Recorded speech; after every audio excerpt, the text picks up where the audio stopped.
Act आया है पथ विक्रेता जीविका संरक्षण अधिनियम 2014।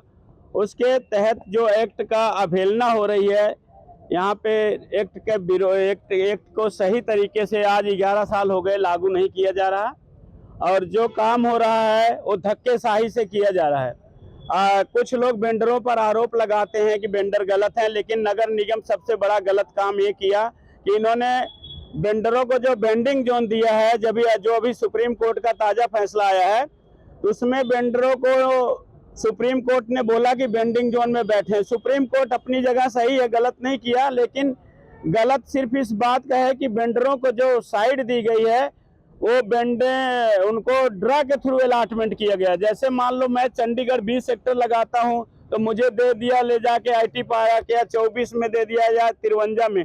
मनी माजरा में कोई वेंडर काम करता तो उसको उठाकर 53 सेक्टर में भेज दिया, 52 सेक्टर में भेज दिया, तो उससे उसका रोजगार 15-20 किलोमीटर दूरी जाएगा, उसका रोजगार प्रभावित हो रहा है। दूसरा सर बहुत बड़ा दिक्कत है, सुप्रीम कोर्ट तो ये जानता है कि भाई वेंडरों को जगह मिली, लेकिन वेंडरों को किस तरीके से शोषण हो रहा है।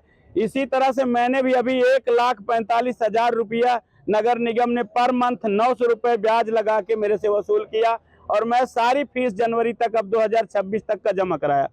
और पर मंथ 900 रुपये ब्याज, अगर मान लो हमारा 600 रुपये 1500 रुपये से कम तो फीस है नहीं, 2000, 2500, 3000, 3500 तक है, तो उसमें मान लो 1000 रुपये भी फीस है तो 900 रुपये उसमें ब्याज लगाया जाता है पर मंथ, अगर 1 महीना लेट हो जाते हैं।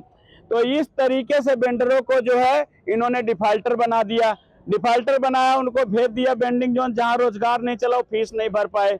उस वजह से जो है वेंडर डिफाल्टर हुआ, और उसके ऊपर ब्याज समेत अभी म्युनिसिपल कॉरपोरेशन के मेयर हरप्रीत कौर बबला जी जो इस टाइम मेयर हैं चंडीगढ़ नगर निगम में, उन्होंने दीपावली पे लोगों को बोला कि मैं ये तुम्हें गिफ्ट दे रही हूँ अपनी तरफ से कि आप लोग 3 किस्तों में सारे पैसे जमा कराइए। अगर जो 3 किस्तों में नहीं जमा कराएगा उसका लाइसेंस कैंसिल कर दिया जाएगा। तो सारे जो गरीब भाई थे आनन फानन में, कोई ने 2 जमा कराया, कोई 1 कराया, कोई 3 करा दिया। मेरा भी बाकी था, मैंने सारा जमा करा दिया, 1,44,000 रुपये इकट्ठा 2 किस्तों में मैंने भी जमा कराया। मगर दिक्कत सर ये हो रही है कि अब इन्होंने ये बोल दिया, नया फरमान कमिश्नर साहब ने जारी करते हुए बोला कि सारे वेंडरों को रात को 12 बजे तक 11 बजे जाती है गाड़ी, और वेंडरों का सारा सामान उठा के ले जाते हैं, तोड़ देते हैं कि जब हम फीस भर रहे हैं तो हमें काउंटर और रेडी रखने की तो जगह मिलनी चाहिए। इतना नाइंसाफी नहीं होना चाहिए। वेंडिंग जोन में भी जाने को तैयार हैं, लेकिन वेंडिंग जोन वहां दिया जाए जहां वेंडर का काम चल सके, जहां वो रोजगार करके अपना परिवार पाल सके। ऐसी जगह भेज देते जहां उसका रोजगार ही नहीं चलता। ये जो लोग बैठे हैं, थोड़ी जगह तो इतने सारे लोग बैठे हैं, हाथ उठाइए साथियों, सही वेंडिंग जोन मिला है? किसी को मिला? नहीं मिला सर। सब लोग बेचारे, कोई भी आदमी इससे सहमत नहीं है। तो इसके विरोध में सर आज हम लोग जो ये मांग पत्र हमने चीफ सेक्रेटरी साहब को और चंडीगढ़ के कमिश्नर साहब को देंगे, और गवर्नर साहब का भी मांग पत्र हम लोग बनाए, चाहे हम जाके मिल के दे के आएंगे, चाहे हम लोग वहाँ डायरी करा के आएंगे, लेकिन ये मांग पत्र हम लोग वहाँ तक पहुँचाएंगे कि हम लोगों के साथ जो अन्याय हो रहा है, ये वेंडर से कोई सलाह नहीं लेता। इनका जो यहाँ आए रोज खड़े रहते हैं, इनका जो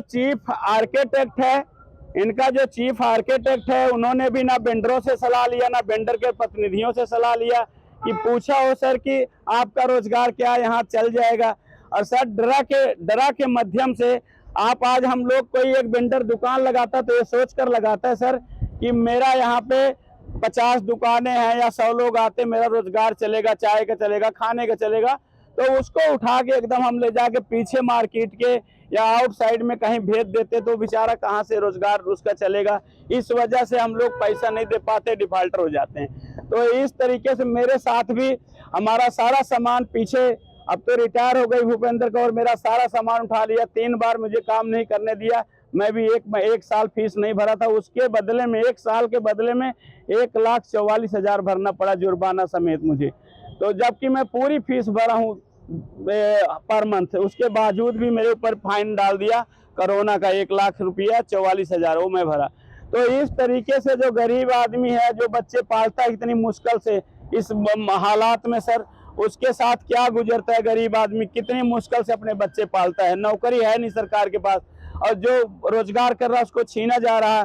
तो इसी से मैं आपके माध्यम से सर ये बताना चाहता हूं कि गरीबों की सुनवाई हो और न्याय मिले सर, यही है। हम कोई लड़ाई नहीं करना चाहते, नहीं मिलता है हम लोगों को जेल में डालना चाहते हैं तो जेल में डाल दें, हम वहां भी जाने के लिए तैयार हैं, लेकिन हमारे जो घर परिवार है उसको कौन पालेगा, बच्चे पाले सरकार, हम लोग बिल्कुल तैयार हैं। सही है साथियों, गलत बोल रहे हैं सब सच। तो ये हमारी मांग है।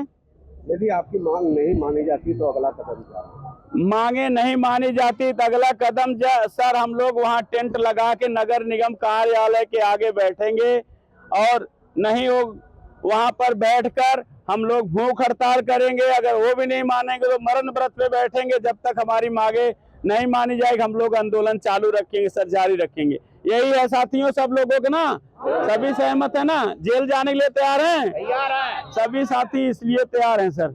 यही है, आज मांग पत्र दे के आते हैं, मिलने उनको जाएंगे, मांग पत्र भी देंगे और रैली लेके जाएंगे हम लोग।